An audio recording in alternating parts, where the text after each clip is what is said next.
Mes ir vėl trečiojoje Lietuvos televizijos studijoje ir šalia manęs du prezidentai.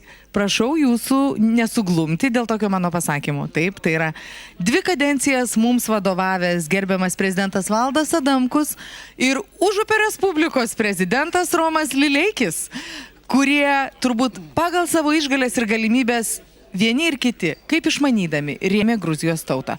Ir iš tiesų esu girdėjus tokių nuomonių, kad gruzinų tauta Valdui Adamkui turėtų pastatyti paminklą. Ar galėtumėte išduoti, kodėl? Tikrai tai yra staigmena pirmas dalykas. Ir aš manau, kad gyviesiems paminklus statyti nereikia. Mūsų pareiga yra dirbti, padėti, kur galime. Ir aš manau, kad šios vakaro, šios valandos, sakyčiau, prasmė yra tai, kad labdara ir taurumas įprasmina save.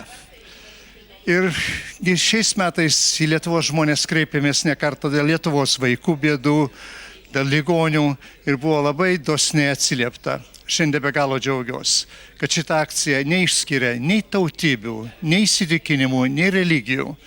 Ir mes šiandieną stengiamės atsiliepti į tų žmonių vargą. Ypatingai mačiau jūsų reportažus apie vaikus, apie žmonės, kurie išvietinti iš savo vietų. Tai yra tragiška. Tai yra tragiška, jie yra aukos brutalios jėgos, kurie tikrai šiais laikais jokiais žodžiais nėra pateisinama. Aš manau, kad ši akcija, ir aš raginu visus, tikrai nuoširdžiai prisidėti ir padėti tiems, kadangi mes puikiai pažįstame, kas yra prievarta, kas yra jėga ir kur reikalinga pagalba. Už tai aš ir Lietuvos žmonėms, ir jums nuoširdžiai dėkoju už tą pradžią, kurią jūs padarėt. O mes širdingai dėkojam už visą tai, ką jūs padarėt Lietuvai, jos politikai ir visiems aplinkui mus esantiems.